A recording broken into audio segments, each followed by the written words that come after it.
الحمدللہ رب العالمین والصلاة والسلام علی محمد الامین اعوذ باللہ من الشیطان الرجیم بسم اللہ الرحمن الرحیم۔ خواتین و حضرات، یہ سورہ نساء کی آیت 131 ہے جس سے ہم درس کی ابتدا کر رہے ہیں۔ اس سے پیچھے ایک استفتاء کا جواب تھا۔ میں نے اس وقت بھی عرض کیا تھا کہ سورہ تو اپنے مضمون کے لحاظ سے آیت 126 پر ختم ہو گئی۔ اس کے بعد اب 4 سوالات ہیں جن کا جواب دیا گیا ہے۔ اس میں ایک سوال کچھ کمزور قسم کے مسلمانوں نے عورتوں کے بارے میں کیا جن سے وہ نکاح کرنا چاہتے تھے لیکن ان کے حقوق ادا کرنے کے لیے تیار نہیں تھے۔ یتیموں کے بارے میں کیا، میاں بیوی اگر رشتہ ازدواج میں منسلک ہو گئے ہیں اور اس کے بعد کوئی مسئلہ پیدا ہوتا ہے تو اس کی کیا نوعیت ہوگی، اس میں اللہ تعالیٰ نے کچھ نصائح فرمائی۔ اب یہ فرمایا ہے کہ یہ خدا کے احکام ہیں، نہیں مانو گے تو اپنا ہی برا کرو گے، اس لیے کہ وَلِلَّهِ مَا فِي السَّمَاوَاتِ وَمَا فِي الْأَرْضِ، زمین و آسمان میں جو کچھ ہے سب اللہ کا ہے۔ وَلَقَدْ وَصَّيْنَا الَّذِينَ أُوتُوا الْكِتَابَ مِن قَبْلِكُمْ وَإِيَّاكُمْ أَنِ اتَّقُوا اللَّهَ، تم سے پہلے جن لوگوں کو کتاب دی گئی انہیں بھی ہم نے یہی ہدایت کی تھی اور تمہیں بھی یہی ہدایت کر رہے ہیں کہ اللہ سے ڈرتے رہو۔ یعنی اصل چیز یہ ہے کہ اللہ کے کسی حکم پر عمل صحیح طریقے سے صحیح نیت کے ساتھ اسی وقت ہوگا جب کہ آدمی کے اندر اللہ کے حضور میں پیشی کا احساس ہوگا۔ تو اس لیے ارشاد فرمایا کہ یہ خدا کے احکام ہے، اگر تم ان کو نہیں مانتے تو اس میں اللہ کا تو کچھ نہیں بگاڑو گے، اپنا ہی برا کرو گے۔ زمین و آسمان کی ساری بادشاہی اللہ کی ہے۔ اللہ تعالیٰ نے پہلوں کو کتاب دی، اس میں بھی یہی نصیحت کی، تمہیں بھی یہی نصیحت کی گئی ہے کہ اللہ سے ڈرتے رہو، کیونکہ اللہ پروردگار عالم کے حضور میں تم میں سے ایک ایک کو لازماً پیش ہونا ہے۔ وَإِن تَكْفُرُوا فَإِنَّ لِلَّهِ مَا فِي السَّمَاوَاتِ وَمَا فِي الْأَرْضِ وَكَانَ اللَّهُ غَنِيًّا حَمِيدًا، اور یاد رکھو کہ نہیں مانو گے تو اللہ کا کچھ نہیں بگاڑو گے، اس لیے کہ زمین و آسمان میں جو کچھ ہے سب اللہ کا ہے اور اللہ بے نیاز ہے، ستودہ صفات ہے۔ یعنی خدا تمہارے لیے کسی چیز کو پسند کرتا ہے تو اس لیے نہیں کہ اس کو اس کی ضرورت ہے یا احتیاج ہے، بلکہ اس لیے کہ وہ حمید ہے اور اس کی یہ صفت تقاضا کرتی ہے کہ بے نیاز ہونے کے باوجود تمام مخلوقات کو اپنے جود و کرم اور اپنی عنایتوں سے نوازتا رہے۔ اللہ نے اس لیے تمہیں یہ احکام دیے ہیں، تمہاری بھلائی کے لیے دیے ہیں۔ اگر تم اللہ کے حکم کو نہیں مانتے تو اللہ کی بادشاہی میں کوئی کمی نہیں واقع ہو جاتی، زمین و آسمان میں اس کی بادشاہی قائم ہے۔ یہ تم نے اپنے لیے اور اپنے خیر کے لیے اور اپنی بھلائی کے لیے ماننا تھا، اگر نہیں مانتے ہو تو یہ بات یاد رکھو کہ اللہ بے نیاز ہے، ستودہ صفات ہے۔ ایک مرتبہ پھر سن لو کہ وَلِلَّهِ مَا فِي السَّمَاوَاتِ وَمَا فِي الْأَرْضِ، زمین و آسمان میں جو کچھ ہے سب اللہ کا ہے۔ وَكَفَىٰ بِاللَّهِ وَكِيلًا، اور بھروسے کے لیے اللہ کافی ہے۔ یعنی مطلب کیا ہوا؟ مطلب یہ کہ اس لیے وہی اس کا حقدار ہے کہ زندگی کے معاملات اس کے حوالے کیے جائیں، اور یہ بات یاد رکھو کہ اگر نافرمانی پر اصرار کرتے ہو تو ان یشاء یذہبکم ایھا الناس، وہ اگر چاہے تو تم سب کو فنا کر دے اور تمہاری جگہ دوسروں کو لے آئے۔ ویات بآخرین وکان اللہ علی ذلک قدیرا، اللہ اس چیز پر پوری قدرت رکھتا ہے۔ یعنی مطلب یہ ہے کہ اللہ نے تمہیں خبردار کر دیا ہے، اپنا حکم سنا دیا ہے، اپنی ہدایت دے دی ہے۔ اب اگر تم نافرمانی کر رہے ہو تو اللہ کے لیے کچھ مشکل نہیں ہے کہ تم سب کو فنا کرے، تمہاری جگہ دوسری اقوام دے۔ اپنی زندگی چاہتے ہو، اپنی ہدایت چاہتے ہو، اپنی عافیت چاہتے ہو تو اللہ تعالیٰ کے قانون کی پابندی کرو۔ اور ارشاد فرمایا کہ من کان یرید ثواب الدنیا، تم میں سے جو لوگ اپنے مفادات کی خاطر اللہ کی شریعت سے فرار اختیار کرتے ہیں، انہیں معلوم ہونا چاہیے کہ جو دنیا کا صلہ چاہتا ہے تو دنیا کا صلہ بھی اللہ کے پاس ہے۔ اس جملے میں مقابل کے ٹکڑے حذف کر دیے ہیں، پوری بات کو کھول دیں تو وہ یہ ہوگی کہ من کان یرید ثواب الدنیا فعند اللہ ثواب الدنیا ومن کان یرید ثواب الآخرہ فعند اللہ ثواب الدنیا والآخرہ۔ تو یہ پورا جملہ یہ ہے، عربی زبان کے قاعدے کے مطابق اس کے کچھ حصے حذف کر دیے ہیں، ان کو کھول دیں تو مطلب یہ بنے گا کہ جو دنیا کا صلہ چاہتا ہے تو دنیا کا صلہ بھی اللہ کے پاس ہے، اور جو دنیا اور آخرت دونوں کا صلہ چاہتا ہے تو اللہ کے پاس دنیا کا صلہ بھی ہے اور آخرت کا صلہ بھی۔ اور فرمایا وَكَانَ اللَّهُ سَمِيعًا بَصِيرًا، اور اللہ سمیع و بصیر ہے۔ یعنی گویا توجہ یہ دلا دی کہ یہ فیصلہ تم نے کرنا ہے کہ کہ دنیا کے اندر جو کچھ تمہیں میسر ہے اسی کو اپنا ہدف بنا کر زندگی بسر کر دے تو اللہ یہاں بھی حساب چکا دے گا۔ یہ سنت الہی دوسری جگہ قرآن مجید نے بیان کر دی ہے کہ اگر آدمی دل کی گہرائیوں سے اسی مقام پر کھڑا ہے کہ میری نیکی، میرا خیر، میرے کارنامے، ان کا صلہ دنیا میں مل جائے تو ہم حساب یہاں چکا دیں گے، لیکن پھر قیامت میں آ کے ہم سے کوئی مطالبہ نہیں کرے۔ اور اگر وہ دنیا اور آخرت دونوں کا صلہ چاہتا ہے، اور یہی ایک بندہ مومن کو چاہنا چاہیے، تو دنیا بھی دیں گے جتنی دینی مقصود ہے، آخرت بھی دیں گے۔ تو اللہ تعالیٰ نے یہ بات ہے جس کی طرف یہاں بھی توجہ دلائی کہ یہ بات یاد رکھو کہ اللہ تعالیٰ کو تمہاری کوئی احتیاج نہیں ہے، اس کی کوئی ضرورت تم سے متعلق نہیں ہے، زمین و آسمان کی بادشاہی اس کے پاس ہے۔ بار بار سن لو کہ زمین و آسمان میں جو کچھ ہے سب اللہ کا ہے، بھروسے کے لیے وہی کافی ہے، وہی اس کا حقدار ہے کہ زندگی کے معاملات اس کے سپرد کر دیے جائیں۔ نافرمانی کرو گے تو اللہ کا کچھ نہیں بگاڑو گے، وہ چاہے تو تم سب کو فنا کرے، تمہاری جگہ دوسرے لوگوں کو لے آئے۔ اور یہ بات یاد رکھو کہ اپنے مفادات کی خاطر اللہ کی شریعت سے فرار اختیار کرتے ہو، تو یہ بات اچھی طرح سمجھ لو کہ یہ دنیا کا صلہ چاہتا ہے، اللہ دے دے گا، لیکن ہونا یہ چاہیے کہ دنیا اور آخرت دونوں میں بھلائی مانگو، اور یہ مانگو گے تو اللہ دنیا میں بھی کمی نہیں کرے گا اور آخرت میں بھی عطا فرمائے گا۔ اور یہ بات یاد رکھو کہ اللہ سمیع بصیر ہے۔ یہ پہلے سوال کا جواب ہے جو یہاں ختم ہو گیا ہے۔ اس میں جو یہ آخر میں تنبیہ کی ہے، یہ اصل میں یہ بتا رہی ہے کہ وہ لوگ کمزور لوگ تھے، ایمان کے، اسلام کے تقاضے جس طرح آگے بڑھ کر پورے کرنے چاہیے، یعنی اللہ کو یہ چیز پسند تھی کہ وہ یہ کہتے ہیں کہ ہاں ہم مہر بھی دیتے ہیں، ہم انصاف بھی کریں گے، ہم یہ سارے معاملات اسی طرح حل کر لیں گے۔ ان کے اندر حرص نہ ہوتی، وہ اپنے دنیوی مفادات کے لیے شریعت سے فرار اختیار نہ کرتے، یہ ان کے لیے بہتر ہوتا۔ تو اس لیے تنبیہ کر دی ہے کہ تمہیں جو ہدایات دی گئی ہیں اگر تم گوش حق نوش سے سنو تو تمہارے ہی فائدے کی ہدایات ہیں۔ تو اس پر پہلے سوال کا جواب ختم کیا، دوسرے کو لے لیا۔ یا ایھا الذین آمنوا کونوا قوامین بالقسط شہداء للہ، ایمان والو انصاف پر قائم رہو اللہ کے لیے اس کی گواہی دیتے ہوئے۔ یتیموں کی ماؤں سے نکاح کے بارے میں پہلا استفتاء تھا۔ اب یہاں سے آگے آیت 152 تک ان لوگوں کے سوال کا جواب ہے جو دوستی، تعلقات اور رشتہ و پیوند کو حق کے مقابلے میں ترجیح دیتے ہیں۔ یعنی وہ موقع آ گیا ہے کہ جب ایمان کے تقاضے اور دوستی اور تعلقات اور رشتوں کے تقاضے متصادم ہو رہے ہیں، اور یہ لوگ ترجیح دے رہے ہیں اپنی دوستی کو، اپنے تعلقات کو، اپنی رشتہ داریوں کو۔ اور منکرین کے ہاں، یعنی جنہوں نے خدا کے رسول کو ماننے سے انکار کر دیا ہے، اپنے مقام، مرتبے اور اپنی حیثیت کو برقرار رکھنے کے لیے بار بار پوچھتے ہیں کہ بیچ کی راہ تلاش کرنے میں آخر کیا ہے۔ یعنی جب یہ کہا جاتا ہے کہ بھائی اب حقائق واضح ہو گئے ہیں، یہ منکرین ہیں، انہوں نے اپنے آپ کو الگ کر لیا ہے، یہ مومنین ہیں، اب تم اپنی دوستیوں اور رشتوں کا بھی فیصلہ کر لو۔ یہ ایک موقع آ گیا تھا۔ یہ وہ آیات ہیں جن کے بارے میں عام طور پر یہ غلط فہمی پھیلائی جاتی ہے کہ وہ یہود اور نصارہ اور مشرکین کے ساتھ ہمیشہ کے لیے تعلقات ختم کر دینے کی ہدایت کی گئی ہے۔ ایک خاص موقع پر یہ ہدایت کی گئی جب ان کی دشمنی واضح ہو گئی، اس موقع پر منافقین نے بیچ کی راہ تلاش کرنے کی کوشش کی۔ یعنی ان کا مطلب یہ تھا کہ یہ کیوں ضروری ہے کہ اہل کتاب کے منکرین کو بھی انہی کافروں کی صف میں کھڑا کیا جائے جنہیں قرآن عذاب الہی کا مستحق قرار دے رہا ہے۔ وہ کہتے ہیں کہ یہ تو اہل کتاب ہے۔ ان کا خیال تھا کہ اہل کتاب تو بہت کچھ مانتے ہیں، خدا کو مانتے ہیں، رسولوں کو مانتے ہیں، کتابوں کو مانتے ہیں، تو ان کو اسی صف میں کیوں کھڑا کر دیا جائے؟ لیکن قرآن مجید رسالت مآب صلی اللہ علیہ وسلم کا انکار کر دینے کے بعد، جانتے بوجھتے انکار کر دینے کے بعد، اب یہ کہہ رہا تھا کہ ان کا انجام اور ان کا انجام ایک ہی ہوگا۔ تو اس پر انہیں تردد تھا۔ وہ یہ چاہتے تھے کہ اس کی رعایت سے کہ یہ تو بہت سی چیزوں کو مانتے ہیں، ان کے ساتھ بھی رعایت ہونی چاہیے۔ چنانچہ اس سورہ میں جب بار بار تعلقات توڑنے کے لیے کہا گیا تو بہت سے سوالات ان کے ذہنوں میں پیدا ہوئے۔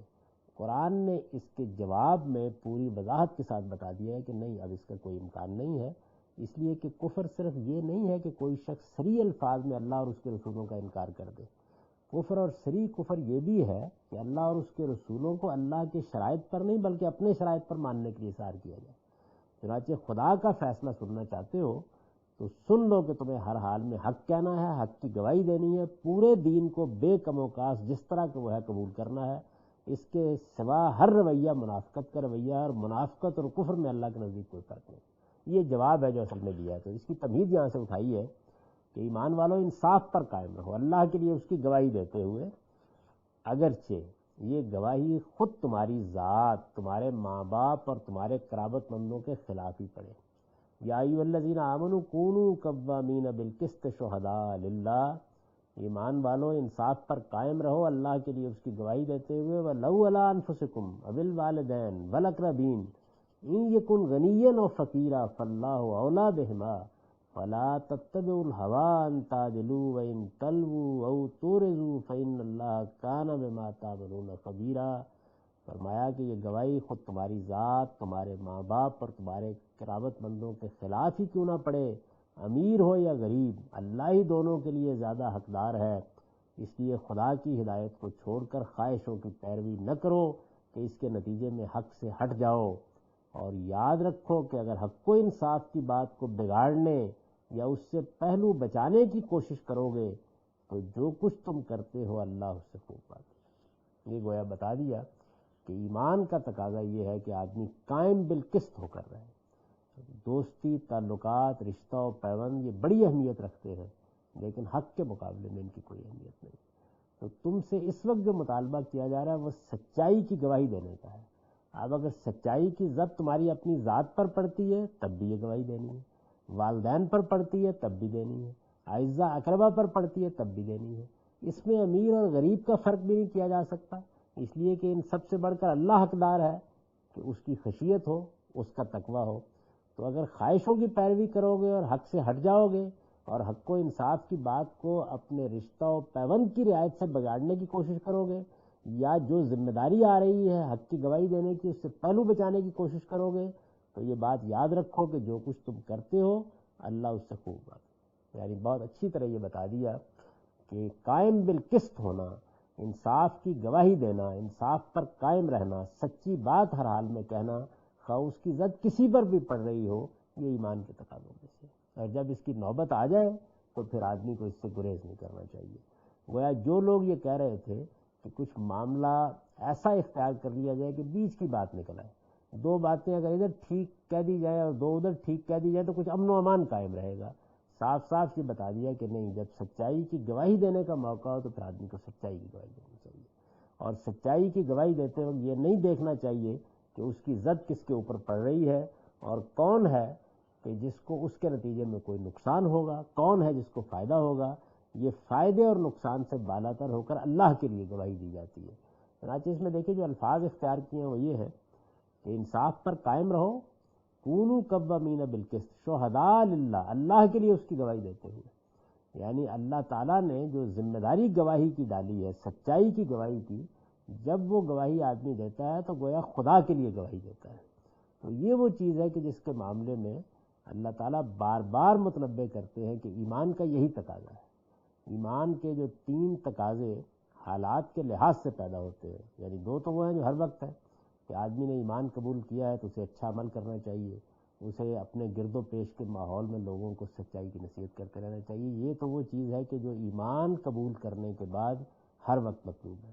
لیکن کچھ تقاضے وہ ہیں کہ جو حالات کے لحاظ سے پیدا ہوتے ہیں، وہ بھی تین ہی ہیں۔ ایک ان میں سے تقاضا یہ ہے کہ آدمی قائم بالقسط ہو کے رہے، یعنی اگر کسی موقع پر سچائی کی، انصاف کی گواہی دینے کا تقاضا کیا جائے تو اس میں پیچھے نہ آئے، سچی بات کہہ دے، خواہ وہ کسی کے خلاف ہی کیوں نہ ہو، اس میں کسی پر زدی کیوں نہ پڑ رہی ہو، اس کے اپنے مفادات ہی کو اس سے نقصان کیوں نہ ہو رہا ہو۔ اللہ کا تقاضا یہی ہے کہ اس کے لیے گواہی دی جائے، اور یہ گواہی جو یہاں دینی ہے یہ تو اصل میں ہے ہی خدا کی گواہی، اس لیے کہ یہ تو دین کی سچائی کی گواہی ہے۔ تو فرمایا کہ اس میں رشتہ و پیوند کی کوئی اہمیت نہیں ہونی چاہیے۔ اس کے بعد ارشاد ہوا کہ یا ایھا الذین آمنوا آمنوا باللہ، ایمان والو اللہ پر ایمان لاؤ، ورسولہ، اور اس کے رسول پر ایمان لاؤ۔ یعنی ظاہر ہے کہ ایمان والو اللہ پر ایمان لاؤ اور اس کے رسول پر ایمان لاؤ، تو مطلب کیا ہے؟ یعنی ایمان کا دعویٰ کرنے والوں اللہ پر ایمان لاؤ جس طرح کے ایمان لانے کا حق ہے، کیونکہ یہ منافقت کے زیر اثر ہے لوگ۔ تو فرمایا کہ بظاہر تو تم ایمان لائے ہوئے، ایمان کا دعویٰ کیے ہوئے، ایمان کے مدعی بنے ہوئے ہو، لیکن یہ ایمان نہیں ہے۔ ایمان تو یہ ہے کہ جیسے ایمان لانے کا حق ہے اس طریقے سے ایمان لایا جائے، تو اللہ پر ایمان لاؤ اور اس کے رسول پر ایمان لاؤ۔ اور فرمایا والکتاب الذی نزل علی رسولہ، اور اس کتاب پر ایمان لاؤ جو اس نے اپنے رسول پر نازل کی ہے، والکتاب الذی انزل من قبل، اور اس کتاب پر بھی جو وہ اس سے پہلے نازل کر چکا ہے۔ ظاہر ہے کہ اس میں جو کتاب پہلے نازل کر چکا ہے اس سے مراد تورات ہے، اور قرآن مجید نے یہاں دونوں کے لیے ذرا فعل میں فرق کیا ہے۔ تورات سے معلوم ہوتا ہے کہ وہ اللہ تعالیٰ نے نازل کی تو اس طریقے سے نازل کی کہ پوری کی پوری کتاب کو پڑھ کر سنا دیا، اور قرآن مجید بہرحال ایک تدریج اور ایک اہتمام کے ساتھ نازل کیا گیا، 23 سال کے عرصے میں نازل ہوا۔ اس فرق کو واضح کرنے کے لیے تھوڑا سا افعال میں فرق کر دیا ہے، لیکن یہ بتا دیا ہے کہ ایمان لانا اس کتاب پر بھی ضروری ہے اور اس کتاب پر بھی ضروری ہے۔ وہ بھی اللہ کی کتاب ہے، یہ بھی اللہ کی کتاب ہے۔ اور ارشاد ہوا کہ وَمَن يَكْفُرْ بِاللَّهِ وَمَلَائِكَتِهِ وَكُتُبِهِ وَرُسُلِهِ وَالْيَوْمِ الْآخِرِ، اور جان رکھو کہ جو اللہ اس کے فرشتوں اور اس کی کتابوں اور اس کے رسولوں اور اس کے حضور میں پیشی کے دن کے منکر ہوں، فقط ضل ضلالا بعیدا، وہ بہت دور کی گمراہی میں جا پڑے ہیں۔ ان الذین آمنوا ثم کفروا ثم آمنوا ثم کفروا ثم ازدادوا کفرا، رہے وہ لوگ جو کہ ایمان لائے پھر کفر کیا، پھر ایمان لائے پھر کفر کیا، پھر اسی کفر میں بڑھتے چلے گئے۔ یہ گویا ان کی منافقت کی تصویر کھینچتی ہے۔ اس کا یہ مطلب نہیں ہے کہ وہ ایمان لائے، ایمان لانے کے بعد پھر انہوں نے کفر کا اعلان کر دیا، بلکہ یہ جو کیفیتیں دل میں گزرتی ہیں اس کو بیان کیا۔ یعنی بظاہر مانا، بظاہر مسلمان ہو گئے، لیکن اس کے بعد جب کوئی موقع آیا تو پھر کفر میں چلے گئے، یعنی آگے بڑھ کر ایمان کا اقرار کیا، اس کے بعد قرآن اور پیغمبر کے خلاف سازشوں میں مصروف ہو گئے۔ تو یہاں جو رویہ ہے ان کا، یا جو ان کے دل میں کیفیتیں گزرتی ہیں، یا جو وہ سازشیں کرتے ہیں، ان کو اس سے تعبیر کیا ہے کہ یہ کیسے ہو سکتا ہے کہ اللہ کے رسول تمہارے درمیان میں موجود ہو، پھر اس کے بعد تم ایمان لاؤ، ان کی بیعت کرو، ان کے ساتھیوں میں شامل ہو جاؤ اور سازشیں کرو، اپنے رشتہ و پیوند کو ان پر ترجیح دو۔ تو اس کو اس سے تعبیر کیا ہے کہ یہ وہ لوگ ہیں کہ جو ایمان لائے پھر کفر کیا، پھر ایمان لائے پھر کفر کیا، پھر اسی کفر میں بڑھتے چلے گئے۔ یعنی بجائے اس کے کہ ایمان محکم ہوتا، یہ جب بار بار اپنے آپ کو سازشوں کے حوالے کرتے چلے گئے، منافقین سے پنگے بڑھاتے چلے گئے، اہل کتاب سے اپنی دوستیوں کو ترجیح دیتے چلے گئے، تو گویا ایمان کے بعد کفر، پھر ایمان کے بعد کفر، پھر ایمان کے بعد کفر میں پڑھتے چلے گئے اور اسی میں بڑھ گئے ہیں۔ تو فرمایا کہ اب وہ وقت آ گیا ہے کہ لم یکن اللہ لیغفر لہم، اللہ نے ان کو بہت مہلت دے دی، اب اللہ نہ ان کی مغفرت کرنے والا ہے نہ انہیں راہ دکھائے گا، ولا لیہدیہم سبیلا بشر المنافقین بان لہم عذابا الیما، ان منافقوں کو خوشخبری دو اے پیغمبر، جو ایمان والوں کو چھوڑ کر منکرین کو اپنا دوست بنائے ہوئے ہیں، الذین یتخذون الکافرین اولیاء من دون المؤمنین، ان کو خوشخبری دو کہ ان کے لیے ایک دردناک عذاب ہے۔ ایبتغون عندہم العزہ، یہ ان کے ہاں عزت چاہتے ہیں، فإن العزة للہ جمیعا، حقیقت یہ ہے کہ عزت تو تمام تر اللہ ہی کے لیے۔ یعنی یہ گویا پردہ اٹھا دیا ہے کہ یہ کون لوگ ہیں۔ یہ وہ لوگ ہیں کہ جنہوں نے منافقت اختیار کی ہے، منکرین حق کو اپنا دوست بنایا ہے، اور جو چیز اس کے اندر کار فرما ہے وہ یہ ہے کہ اپنی عزت، اپنا مقام، اپنی حیثیت وہاں کھونا نہیں چاہتے، ایمان والوں کے ساتھ ایمان کے دعوے میں شریک رہنا چاہتے ہیں، اور پھر اس کے بعد یہ خیال کر رہے ہیں کہ اچھا بیچ کی کوئی راہ نکلا ہے تو ہمارا ادھر بھی تعلق قائم رہے، ادھر بھی تعلق قائم رہے۔ یہ بتا دیا کہ نہیں، ایمان کے ساتھ یہ ضروری ہے کہ تم قائم بالقسط ہو کر رہو، سچائی کی ہی، اور سچائی کی جو بات تم پر واضح ہو گئی ہے اس کی گواہی دو۔ اللہ کے لیے اس گواہی کے بغیر اللہ کا کسی کا ایمان قبول نہیں۔ تو یہ بالکل واضح طریقے پر بتا دیا۔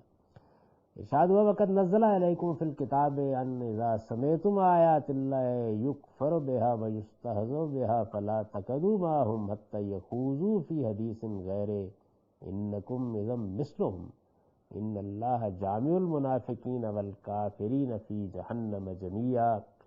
ارشاد ہوا کہ وہ یعنی اللہ اسی کتاب میں تم پر یہ ہدایت نازل کر چکا ہے کہ جہاں تم سنو کہ آیات الہی کا انکار کیا جا رہا ہے اور ان کا مذاق اڑایا جا رہا ہے، وہاں ان مذاق اڑانے والوں کے ساتھ نہ بیٹھو جب تک وہ کسی دوسری بات میں نہ لگ جائیں، ورنہ تم بھی انہی کی طرح ہو جاؤ۔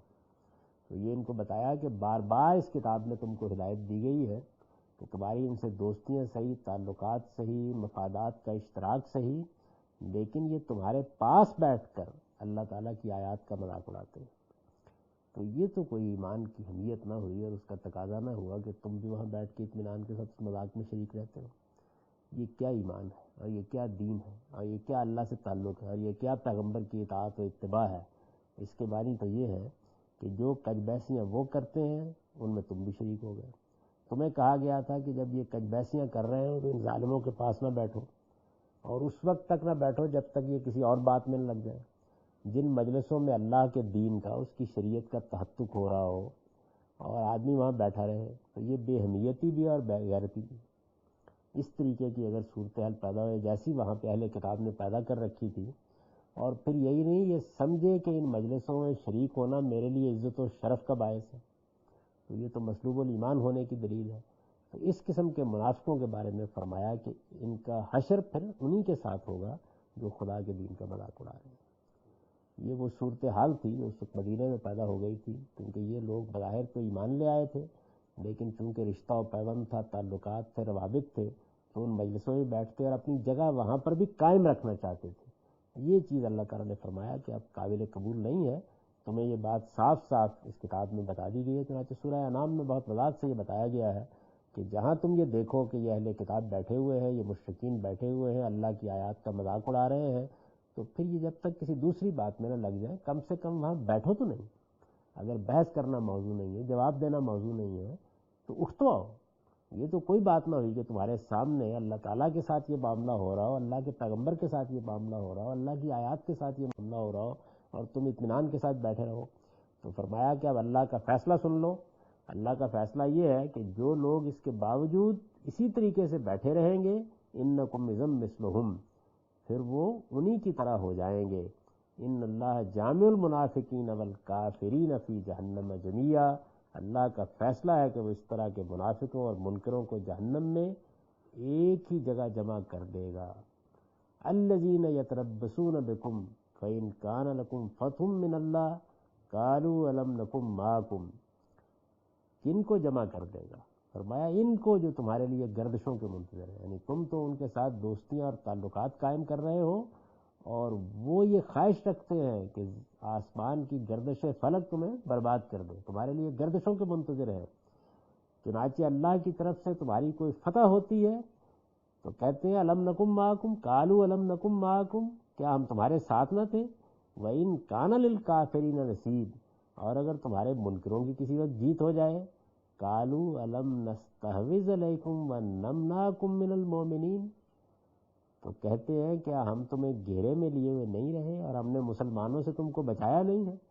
یعنی اگر ادھر کوئی معاملہ ہو تو کہتے ہیں کہ دیکھو ہم بھی تو مسلمان ہیں، تمہارے ساتھ ہیں، اور اگر منکروں کی جیت ہو جائے تو ان کو جا کے یہ کہتے ہیں کہ یہ تو سب کچھ ہم ہی نے کیے رکھا ہے، اصل میں ہم مسلمانوں کو روکے ہوئے تھے اور ہم ہی اس کا باعث بنے ہیں، اور مسلمانوں سے ہم ہی نے تمہیں بچانے کی کوشش کی ہے۔ تو فرمایا فاللہ یحکم بینکم یوم القیامہ، تو تمہارے درمیان اب اللہ ہی قیامت کے دن فیصلہ کرے گا۔ وَلَن يَجْعَلَ اللَّهُ لِلْكَافِرِينَ عَلَى الْمُؤْمِنِينَ سَبِيلًا، اور اللہ کا فیصلہ ہے کہ وہ ان منکروں کو ایمان والوں کے خلاف ہرگز کوئی راہ نہ دے گا، یعنی اس دن تمہارے مقابل میں ان کی کوئی پیش نہیں جائے گی۔ اور جس طرح یہ لوگ یہاں کہتے ہیں کہ الم نکم معکم، کیا ہم تمہارے ساتھ نہیں تھے، یہ وہاں کہنے کی جسارت نہیں کر سکیں گے، وہاں اس کا تصور بھی نہیں کر سکیں گے کہ اپنے آپ کو مسلمانوں کا ساتھی بنائیں، کیونکہ وہاں تو حقائق کھل جائیں گے اور جو کچھ اندر ہے وہ باہر آ جائے گا، اور یہ معلوم ہو جائے گا کہ انہوں نے کیا طریقہ اختیار کیا اور کیا رویہ اختیار کیا۔ ان المنافقین یخادعون اللہ وهو خادعهم، یہ منافقین خدا سے دھوکہ کرنا چاہتے ہیں، درحال ہے کہ اسی نے انہیں دھوکے میں ڈال رکھا ہے۔ وَإِذَا قَامُوا إِلَى الصَّلَاةِ قَامُوا كُسَالَىٰ، تم انہیں دیکھتے ہو یہ جب نماز کے لیے اٹھتے ہیں تو جی ہارے ہوئے محض لوگوں کو دکھانے کے لیے اٹھتے ہیں۔ یراؤن الناس ولا یذکرون اللہ الا قلیلا، یہ خدا کو کم ہی یاد کرتے ہیں۔ مذبذبین بین ذالک، درمیانی میں لٹک رہے ہیں، لا الہ ہؤلاء ولا الہ ہؤلاء، نہ ادھر ہے نہ ادھر ہے۔ ومن یضلل اللہ فلن تجد له سبیلا، ان کے جرائم کی پاداش میں اللہ نے انہیں گمراہی میں ڈال دیا ہے، اور جسے اللہ گمراہ کر دے اس کے لیے تم کوئی راستہ نہیں پا سکتے۔ مطلب یہ ہے کہ نہ مسلمانوں کے ساتھ ہیں نہ ان منکروں کے ساتھ ہیں جن کی وکالت کر رہے ہیں۔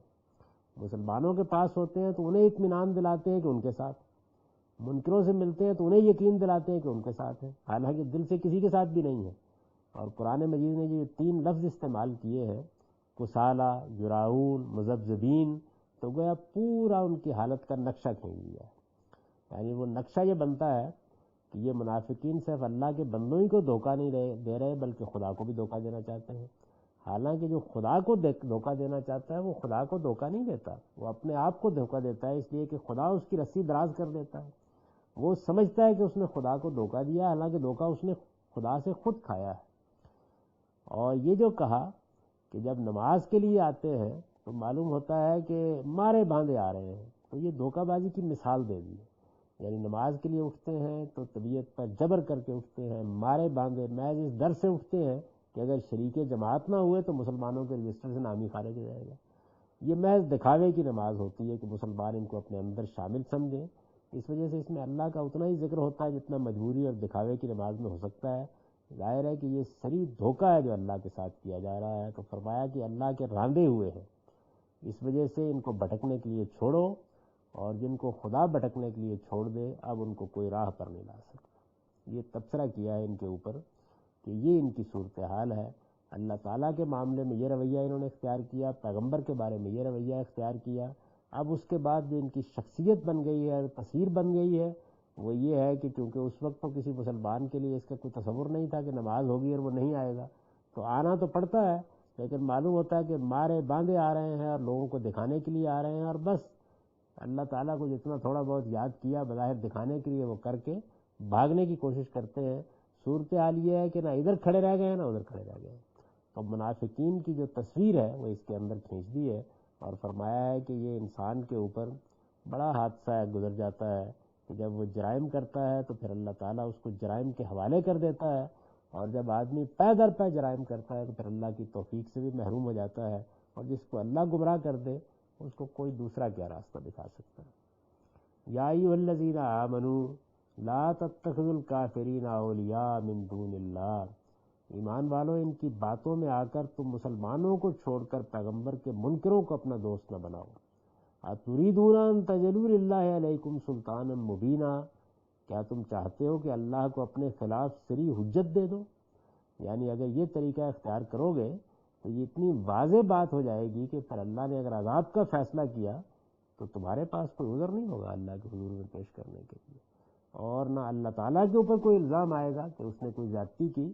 تم اگر یہ رویہ اختیار کرتے ہو تو یہ اللہ کو اپنے خلاف صریح حجت دینے کے مترادف ہے۔ پھر توجہ دلائی اس بات کے اوپر کہ ان المنافقین فی الدرک الاسفل من النار، تمہیں معلوم ہونا چاہیے کہ یہ منافق دوزخ کے سب سے نیچے طبقے میں ہوں گے۔ وَلَن تَجِدَ لَهُمْ نَصِيرًا، اور تم ان کے لیے کوئی مددگار نہ پاؤ گے۔ إِلَّا الَّذِينَ تَابُوا وَأَصْلَحُوا، ہاں جو ہماری اس تنبیہ کے بعد توبہ کریں گے اور اپنے طرز عمل کی اصلاح کریں گے۔ وَاعْتَصَمُوا بِاللَّهِ، اور اللہ کو مضبوط پکڑیں گے۔ وَأَخْلَصُوا دِينَهُمْ لِلَّهِ، اور اپنی اطاعت کو اللہ کے لیے خالص کر لیں گے۔ فرمایا فَأُولَٰئِکَ مَعَ الْمُؤْمِنِينَ، وہ قیامت میں مومنوں کے ساتھ ہوں گے۔ وَسَوْفَ يُؤْتِ اللَّهُ الْمُؤْمِنِينَ أَجْرًا عَظِيمًا، اور اللہ مومنوں کو عنقریب اجر عظیم عطا فرمائے گا۔ مَا يَفْعَلُ اللَّهُ بِعَذَابِكُمْ إِن شَكَرْتُمْ وَآمَنْتُمْ، خدا کے بندو اگر تم شکر گزاری اختیار کرو اور سچے مومن بن کر رہو تو اللہ کو کیا پڑی ہے کہ تمہیں عذاب دے، یعنی اللہ کو اس سے کیا دلچسپی، وہ عذاب تو نہیں دینا چاہتا۔ وَكَانَ اللَّهُ شَاكِرًا عَلِيمًا، اللہ تو بڑا توبہ قبول کرنے والا اور ہر چیز کا جاننے والا ہے۔ مطلب یہ ہے کہ صحیح رویہ اختیار کرو گے تو اللہ اس کی قدر کرے گا، تمہاری توقعات سے بڑھ کر اس کا صلہ دے گا۔ وہ ہر شخص کے ایمان اور عمل سے واقف ہے، لہٰذا تمہارا یہ رویہ بھی اس سے چھپا نہیں رہے گا۔ تو یہ بات سمجھ لو بہت اچھی طریقے سے کہ اللہ کسی کو عذاب نہیں دینا چاہتا، وہ تم سے شکر گزاری کا تقاضا کرتا ہے، اور یہ تقاضا کرتا ہے کہ سچے مومن بن کر رہو، اس سے زیادہ کوئی چیز نہیں ہے۔ لا يحب اللہ الجہر بالسوء من القول الا من ظلم، ایمان والو یہ منافق تم پر زیادتی کریں اور تم اس کا جواب دینا چاہو تو دے سکتے ہو، اس لیے کہ اللہ مظلوم کے سوا کسی کا بری بات کہنا پسند نہیں کرتا۔ اور فرمایا وَكَانَ اللَّهُ سَمِيعًا عَلِيمًا، اور اللہ سمیع و علیم ہے۔ یعنی مطلب یہ ہے کہ جو کچھ کہو گے یا کرو گے اس کے بارے میں متنبع رہو، اس لیے کہ اللہ سننے والا اور جاننے والا ہے، لیکن اللہ نے مظلوم کو صرف یہ حق دے رکھا ہوا ہے کہ اگر اس کے ساتھ زیادتی ہو تو وہ جواب میں کچھ کہہ سکتا ہے۔ اگر وہ ظالم کو برا بھلا کہتا ہے تو اللہ اس پر معاوضہ نہیں کرتا۔ اگر یہ زیادتی کرتے ہیں، تمہارے ساتھ ظلم کرتے ہیں اور تم جواب دینا چاہو تو دے سکتے ہو، لیکن اللہ کو پسند کیا ہے؟ فرمایا کہ ان تبدو خیرن او تخفوہ تعفو عن سوء، یعنی پیچھے فرمایا نا کہ یہ منافق اگر زیادتی کرنا چاہیں اور تم پر زیادتی کریں اور تم اس کا جواب دینا چاہو تو دے سکتے ہو، اور اس پر بھی یہ کہا تھا کہ اللہ مظلوم کے سوا کسی کا بری بات کہنا پسند نہیں کرتا اور اللہ سمیع و علیم ہے، لیکن اب یہ کہا کہ اس کے بجائے اگر ظاہر و باطن میں نیکی کیے جاؤ گے، ان تبدو خیرن و تخفوہ، اور فرمایا ہو تعفو عن سوء، یا کم سے کم برائی سے درگزر کرو گے تو میں یہی بہتر ہے۔ یعنی اگر جواب دینا چاہو تو دے سکتے ہو، اللہ نے اجازت دے رکھی ہوئی ہے۔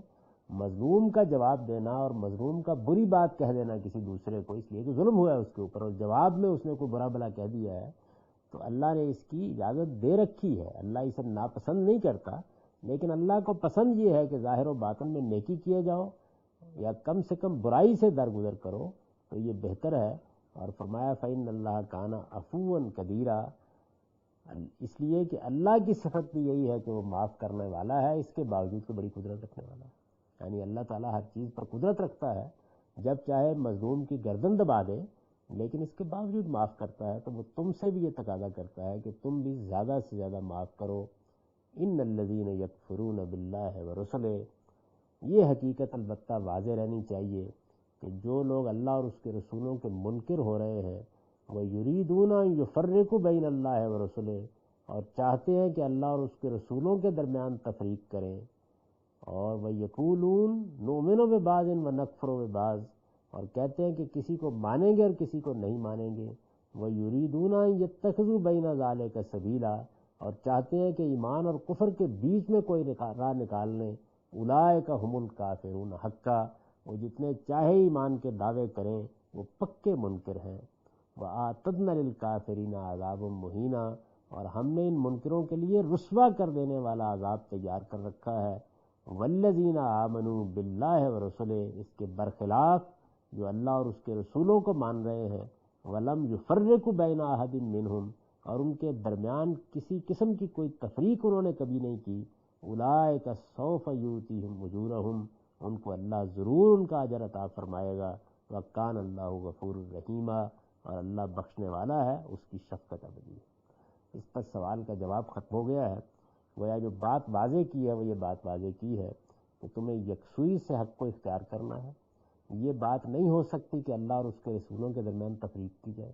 ماننا ہے تو پورے حق کو ماننا ہے، انکار کرنا ہے تو پورے کا انکار کرو، لیکن ایمان رکھتے ہو تو پھر سچائی کی اور ہدایت کی بات تمہارے اوپر واضح ہو گئی ہے، اس کی گواہی دینے والے بنو، کوئی چیز اس میں رکاوٹ نہیں بننی چاہیے۔ ان منکروں کا جہاں تک تعلق ہے، انہوں نے اپنا پیمانہ بھر لیا، منافقین بھی ان کے ساتھ چلے گئے، اور یہ نہیں ہو سکتا کہ اللہ تعالیٰ اس تفریق کو قبول کر لے کہ آدھی سچائی میں مان لیتا ہوں، آدھی کا میں انکار کرتا ہوں۔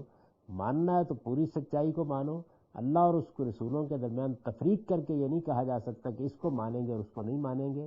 ایمان کا کلمہ یہی ہے کہ ہم اللہ کے پیغمبروں کے مابین کوئی تفریق نہیں کرتے، جتنا حق آیا ہے اس سارے کو مانتے ہیں، ساری سچائی کی گواہی دیتے ہیں، اور یہی بات ہے کہ جس کے اوپر ایمان کی اسلام کی دعوت موجود ہے۔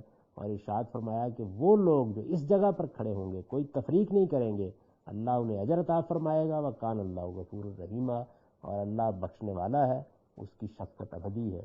اب ان آیات کا ترجمہ سن لیجیے۔ یہ خدا کے احکام ہیں، نہیں مانو گے تو اپنا ہی برا کرو گے، اس لیے کہ زمین و آسمان میں جو کچھ ہے سب اللہ کا ہے۔ تم سے پہلے جن لوگوں کو کتاب دی گئی انہیں بھی ہم نے یہی ہدایت کی تھی، اور تمہیں بھی یہی ہدایت کر رہے ہیں کہ اللہ سے ڈرتے رہو، اور یاد رکھو کہ نہیں مانو گے تو اللہ کا کچھ نہیں بگاڑو گے، اس لیے کہ زمین و آسمان میں جو کچھ ہے سب اللہ کا ہے، اور اللہ بے نیاز ہے، ستودہ صفات ہے۔ ایک مرتبہ پھر سنو کہ زمین و آسمان میں جو کچھ ہے سب اللہ کا ہے، اور بھروسے کے لیے اللہ کافی ہے۔ اس لیے وہی سزاوار ہے کہ زندگی کے معاملات اس کے حوالے کیے جائیں۔ تمہاری نافرمانی کی صورت میں وہ اگر چاہے تو تم سب کو فنا کر دے اور دوسروں کو تمہاری جگہ لے آئے۔ اللہ اس چیز پر پوری قدرت رکھتا ہے، اپنے مفادات کی خاطر تم اللہ کی شریعت سے فرار اختیار کرتے ہو۔ تمہیں معلوم ہونا چاہیے کہ جو دنیا کا صلہ چاہتا ہے، دنیا کا صلہ بھی اللہ کے پاس ہے، اور جو دنیا اور آخرت دونوں کا صلہ چاہتا ہے تو اللہ کے پاس دنیا کا صلہ بھی ہے اور آخرت کا صلہ بھی، اور اللہ سمیع و بصیر ہے۔ ایمان والو، انصاف پر قائم رہو اللہ کے لیے اس کی گواہی دیتے ہوئے، اگرچہ یہ گواہی خود تمہاری ذات، تمہارے ماں باپ اور تمہارے قرابت مندوں کے خلاف ہی پڑے، امیر ہو یا غریب، اللہ ہی دونوں کے لیے زیادہ حقدار ہے۔ اس لیے خدا کی ہدایت کو چھوڑ کر تم خواہشوں کی پیروی نہ کرو کہ اس کے نتیجے میں حق سے ہٹ جاؤ، اور یاد رکھو کہ اگر حق و انصاف کی بات کو بگاڑنے یا اس سے پہلو بچانے کی کوشش کرو گے تو جو کچھ تم کرتے ہو اللہ اس سے خوب واقف ہے۔ ایمان والو، اللہ پر ایمان لاؤ اور اس کے رسول پر ایمان لاؤ، اور اس کتاب پر جو اس نے اپنے رسول پر نازل کیا، اور اس کتاب پر بھی جو اس سے پہلے نازل کر چکا ہے، اور جان رکھو کہ جو اللہ اور اس کے فرشتوں اور اس کی کتابوں اور اس کے رسولوں اور اس کے حضور میں پیشی کے دن کے منکر ہوں، وہ بہت دور کی گمراہی میں جا پڑے ہیں۔ رہے وہ لوگ جو ایمان لائے پھر کفر کیا، پھر ایمان لائے پھر کفر کیا، پھر اسی کفر میں بڑھتے چلے گئے، تو اللہ نہ ان کی مغفرت کرنے والا ہے اور نہ انہیں کبھی راہ دکھائے گا۔ ان منافقوں کو خوشخبری دو اے پیغمبر، جو ایمان والوں کو چھوڑ کر تمہارے منکرین کو اپنا دوست بنائے ہوئے ہیں، کہ ان کے لیے ایک دردناک عذاب ہے۔ یہ ان کے ہاں عزت چاہتے ہیں، حقیقت یہ ہے کہ عزت تو تمام تر اللہ ہی کے پاس ہے۔ وہ اسی کتاب میں تم پر یہ ہدایت نازل کر چکا ہے کہ جہاں تم سنو کہ آیات الہی کا انکار کیا جا رہا ہے اور ان کا مذاق اڑایا جا رہا ہے، وہاں ان مذاق اڑانے والوں کے ساتھ نہ بیٹھو جب تک وہ کسی دوسری بات میں نہ لگ جائیں، ورنہ تم بھی انہی کی طرح ہو جاؤ گے۔ اللہ کا فیصلہ ہے کہ وہ اس طرح کے منافقوں اور منکروں کو جہنم میں ایک ہی جگہ جمع کر دے گا، ان کو جو تمہارے لیے گردشوں کے منتظر ہیں۔ چنانچہ اللہ کی طرف سے تمہاری کوئی فتح ہوتی ہے تو کہتے ہیں کہ کیا ہم تمہارے ساتھ نہ تھے، اور اگر تمہارے منکروں کی جیت ہو جائے تو کہتے ہیں کہ کیا ہم تمہیں گھیرے میں لیے ہوئے نہیں رہے اور ہم نے مسلمانوں سے تم کو بچایا نہیں ہے۔ تو تمہارے درمیان اب اللہ ہی قیامت کے دن فیصلہ کرے گا، اور اللہ کا فیصلہ ہے کہ وہ ان منکروں کو ایمان والوں کے خلاف ہرگز کوئی راہ نہ دے گا۔ یہ منافق خدا سے دھوکہ کرنا چاہتے ہیں، درحال کہ اسی نے انہیں دھوکے میں ڈال رکھا ہے۔ تم انہیں دیکھتے ہو یہ نماز کے لیے اٹھتے ہیں تو جی ہارے ہوئے محض لوگوں کو دکھانے کے لیے اٹھتے ہیں، یہ خدا کو کم ہی یاد کرتے ہیں، درمیانی میں لٹک رہے ہیں، نہ ادھر ہیں نہ ادھر ہیں۔ ان کے جرائم کی پاداش میں اللہ نے انہیں گمراہی میں ڈال دیا ہے، اور جسے اللہ گمراہ کر دے اس کے لیے تم کوئی راستہ نہیں پا سکتے۔ ایمان والوں، ان کی باتوں میں آ کر تم مسلمانوں کو چھوڑ کر پیغمبر کے منکروں کو اپنا دوست نہ بناؤ۔ کیا تم چاہتے ہو کہ اللہ کو اپنے خلاف صریح حجت دے دو؟ تمہیں معلوم ہونا چاہیے کہ یہ منافق دوزخ کے سب سے نیچے طبقے میں ہوں گے، اور تم ان کے لیے کوئی مددگار نہ پاؤ گے۔ ہاں، جو توبہ کریں گے اور اپنے طرز عمل کی اصلاح کر لیں گے اور اللہ کو مضبوط پکڑیں گے اور اپنی اطاعت کو اللہ کے لیے خالص کر لیں گے، وہ مومنوں کے ساتھ ہوں گے، اور اللہ مومنوں کو عنقریب اجر عظیم عطا فرمائے گا۔ خدا کے بندو، اگر تم شکر گزاری اختیار کرو اور سچے مومن بن کر رہو تو اللہ کو کیا پڑی ہے کہ تمہیں عذاب دے۔ اللہ تو بڑا قبول کرنے والا اور ہر چیز کا جاننے والا ہے۔ ایمان والو، یہ منافق تم پر زیادتی کریں اور تم جواب دینا چاہو تو دے سکتے ہو، اس لیے کہ اللہ مظلوم کے سوا کسی کا بری بات کہنا پسند نہیں کرتا، اور اللہ سمیع علیم ہے۔ لیکن اس کے بجائے اگر ظاہر و باطن میں نیکی کیے جاؤ گے یا کم سے کم برائی سے درگزر کرو گے تو یہی بہتر ہے، اس لیے کہ اللہ کی صفت بھی یہی ہے کہ وہ معاف کرنے والا ہے، اس کے باوجود کہ بڑی قدرت رکھنے والا ہے۔ یہ حقیقت البتہ واضح رہنی چاہیے کہ جو لوگ اللہ اور اس کے رسولوں کے منکر ہو رہے ہیں اور چاہتے ہیں کہ اللہ اور اس کے رسولوں کے درمیان تفریق کریں، اور کہتے ہیں کہ کسی کو مانیں گے اور کسی کو نہیں مانیں گے، اور چاہتے ہیں کہ ایمان اور کفر کے بیچ میں کوئی راہ نکالے، وہ پکے منکر ہیں، اور ہم نے ان منکروں کے لیے رسوا کر دینے والا عذاب تیار کر رکھا ہے۔ اس کے برخلاف جو اللہ اور اس کے رسولوں کو مان رہے ہیں اور ان میں سے کسی کے درمیان انہوں نے کوئی تفریق نہیں کی ہے، ان کو اللہ ضرور ان کا اجر عطا فرمائے گا، اور اللہ بخشنے والا ہے، اس کی شفقت ابدی ہے۔ اقول قولی ھذا واستغفر اللہ لی و